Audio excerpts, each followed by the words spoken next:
Assalamualaikum warahmatullahi wabarakatuh. Apa kabar anak-anak ustazah semuanya? Ustazah harap anak-anak ustazah berada dalam keadaan sehat dan selalu siap untuk mengikuti pembelajaran hari ini. Nah, anak-anak ustazah, hari ini kita akan masuk ke pembelajaran tema 4, Hidup Bersih dan Sehat, subtema 2, Hidup Bersih dan Sehat di Sekolah, pada pembelajaran 3 dan 4. Nah, sebelum kita masuk ke pembelajaran 3 dan 4, diharapkan anak-anak ustazah melaksanakan sholat sunat duha, kemudian membaca doa sebelum belajar, dan pastikan dirinya siap untuk menerima pembelajaran hari ini. Nah, anak-anak ustazah, baik, kita akan mulai pada tujuan pembelajaran kita hari ini. Yang mana tujuan pembelajaran kita hari ini yang pertama adalah bahasa Indonesia. Yaitu anak-anak ustazah diharapkan bisa membuat teks bacaan dan membuat laporan sederhana. Yang kedua, pada pembelajaran SBDP. Diharapkan anak-anak ustazah bisa melakukan gerakan dan pola lantai tari. Kemudian yang ketiga, pada pembelajaran matematika, diharapkan anak-anak ustazah bisa mengelompokkan bangun datar dan menentukan pola barisan bangun datar. Nah, anak-anak ustazah, itu tujuan pembelajaran kita hari ini. Nah, mari kita masuk pada pembelajaran pertama. Perhatikan percakapan berikut ini. Nah, percakapan antara guru dan Dayu di dalam kelas bersama teman-temannya. Nah, anak-anak ustazah tahu bahwa bagaimana kelas yang tidak bersih itu? Dayu menjawab, kelas yang bersih itu, yang tidak bersih itu banyak sampah yang berserakan. Kemudian Beni menjawab, benar, kelas yang tidak bersih juga banyak kumannya. Bagus, anak-anak ustazah, sampah harus dibersihkan, kemudian dipisahkan. Ada sampah yang basah dan sampah yang kering. Kita harus selalu menjaga kebersihan. Nah, harus anak ustazah tahu bahwa kebersihan kelas merupakan tanggung jawab dari semua siswa. Kemudian kebersihan kelas harus selalu kita jaga. Nah, karena kelas yang kotor akan menjadi sarang penyakit. Adapun penyebab utama tidak bersihnya perkarangan sekolah adalah kurangnya rasa malu pada diri setiap warga sekolah. Oleh karena itu, mari budayakan sikap malu. Jika ada teman yang membuang sampah sembarangan, harus diingatkan. Kelas dan lingkungan sekolah yang bersih membuat kegiatan belajar menjadi lebih nyaman, dan penyakit juga tidak akan bersarang, sehingga kesehatan kita pun terjaga. Ada sampah organik. Sampah organik itu adalah sisa makanan, kertas, dan dedaunan. Kalau sampah anorganik itu adalah sampah plastik dan logam. Nah, anak-anak ustazah harus bisa membedakan mana sampah yang organik dan sampah anorganik. Nah, anak-anak ustazah, selanjutnya kita akan melihat bagaimana kelas yang kotor itu. Nah, seperti ini. Coba apa yang anak-anak ustazah pikirkan terhadap kelas yang seperti ini? Ya, betul, kelas yang seperti ini banyak sampah yang berserakan, meja dan kursi berantakan, kaca jendela berdebu, banyaknya kuman. Nah, kalau seperti ini tentu akan terjadi sarangnya penyakit. Maka apa yang harus kita lakukan? Nah, kita harus menjaga kebersihan kelas. Nah, untuk kelas yang bersih seperti ini anak ustazah. Wah, kelas yang bersih tentu terlihat nyaman. Tidak ada sampah yang berserakan, meja dan kursi tersusun rapi, kaca jendela bersih, ruangan kelas yang nyaman, dan tentu dengan seperti ini kita akan terhindar dari penyakit.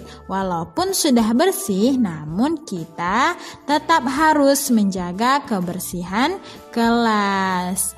Nah, bagaimana ya anak ustazah dengan sekolah yang bersih?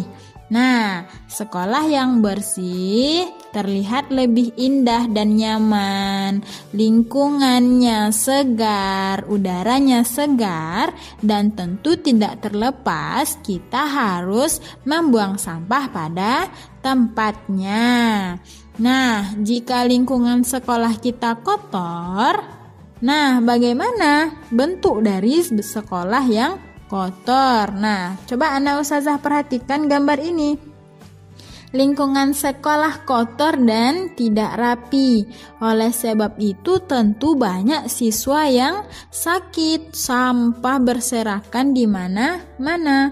Keindahannya pun tidak terjaga. Dan seharusnya kita malu jika perkarangan sekolah kita tidak bersih.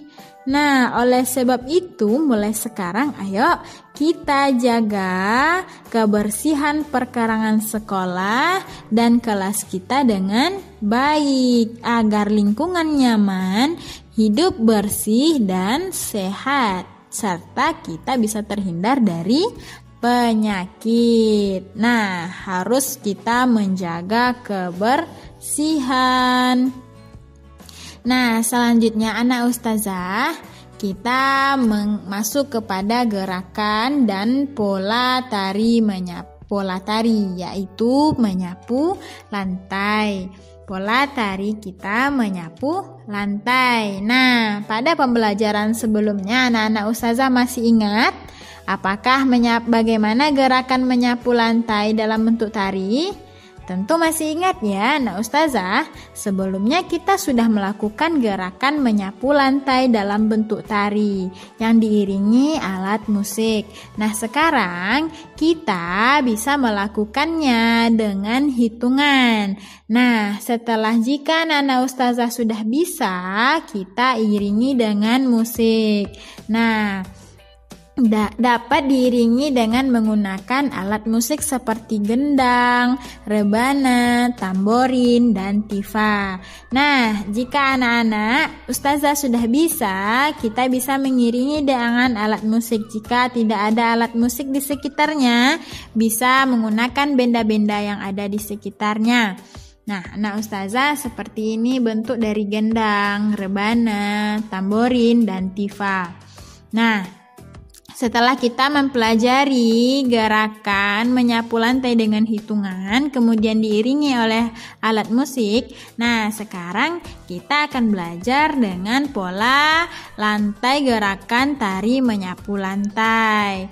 Nah, yang pertama kita bisa melakukan pola lantai seperti ini. Ini adalah pola lantai horizontal, di mana penari membentuk garis lurus ke samping.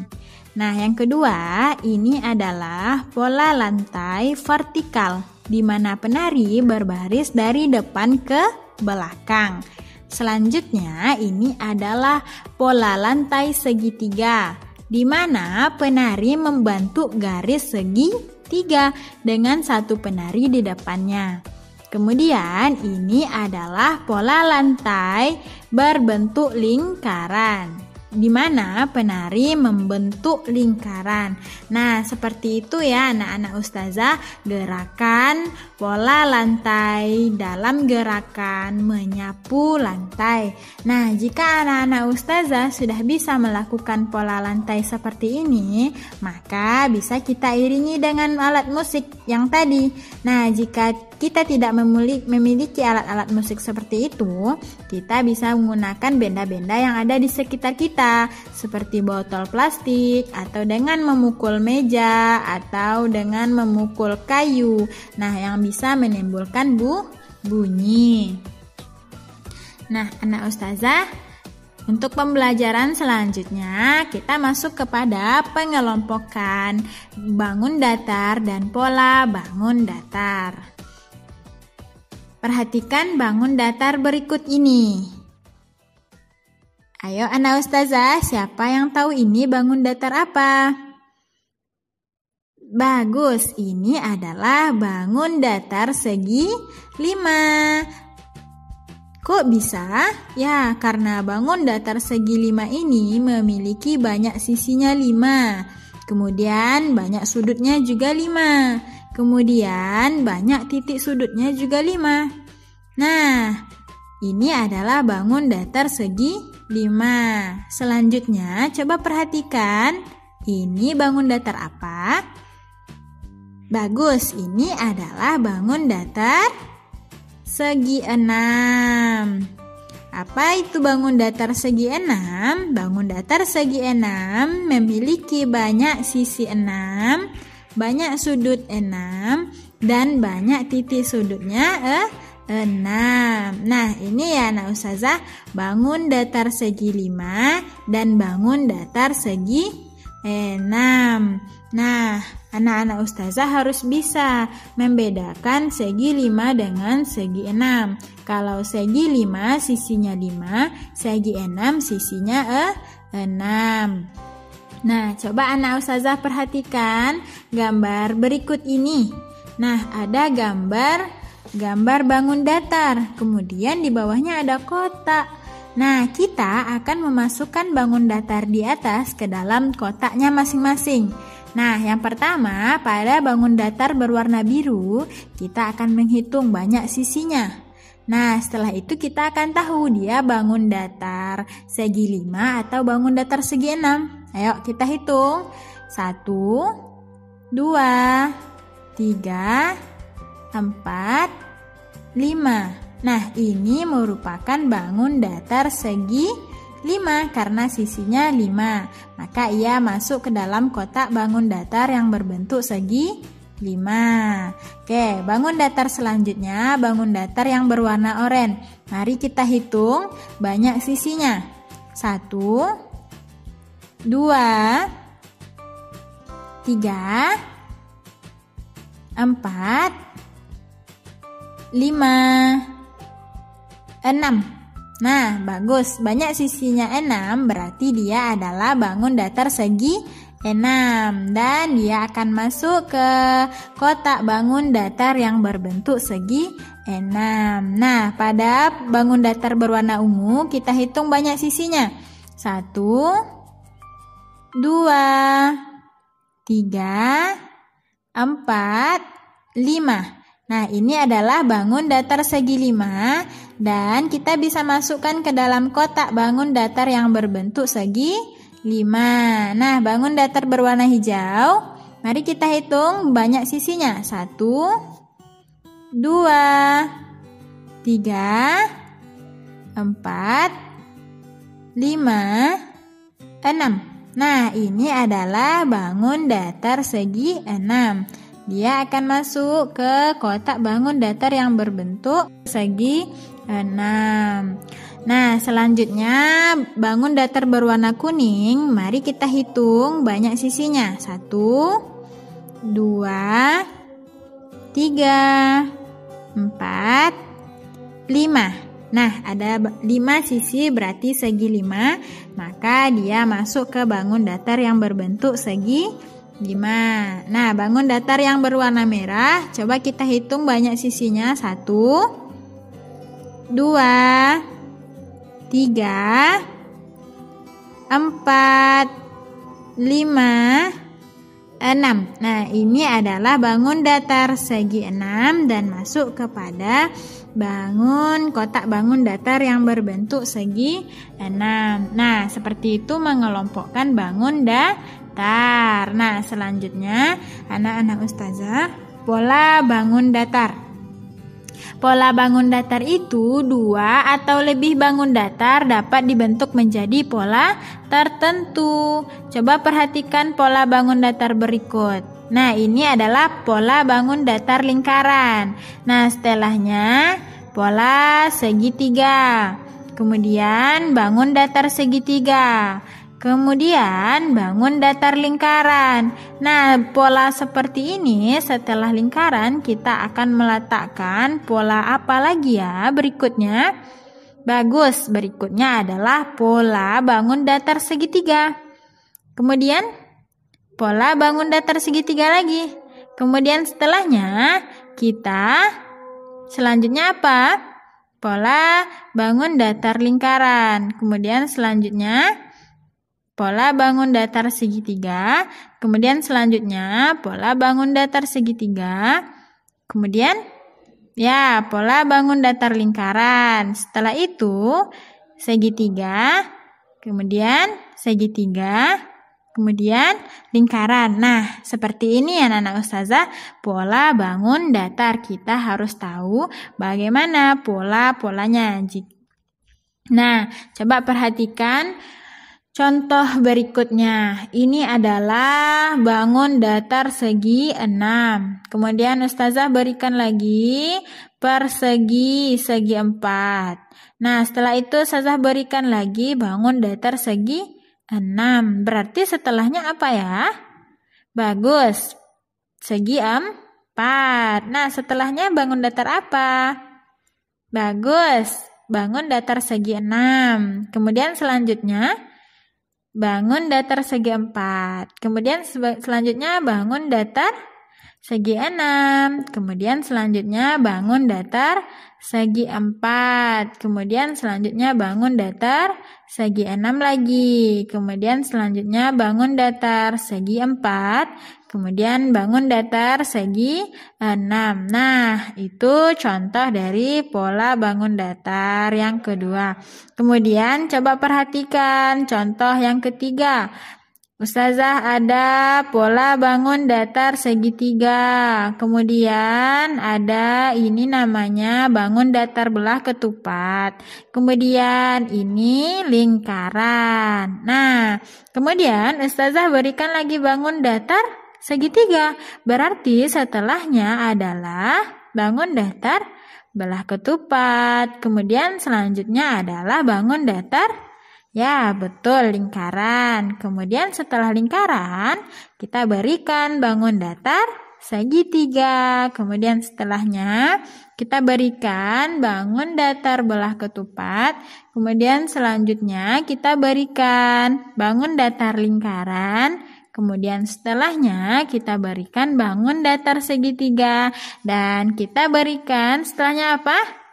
Bagus, belah ketupat. Nah, seperti itu ya anak ustazah cara membuat pola bangun datar. Diharapkan anak-anak ustazah bisa mengerti bagaimana pola bangun datar. Nah, anak-anak ustazah, itu pembelajaran kita hari ini. Jangan lupa anak-anak ustazah untuk mengerjakan tugas pembelajaran 3 dan 4 di buku MRT halaman 187 bagian B nomor 1 sampai 5 dan halaman 192 bagian C nomor 1 sampai 2. Nah, anak-anak ustazah, jangan lupa untuk selalu bersemangat dalam belajar. Semangat belajar. Dan cukup sekian pembelajaran kita hari ini. Semoga anak-anak ustazah bisa mengerti dan sampai jumpa di pembelajaran berikutnya. Assalamualaikum warahmatullahi wabarakatuh.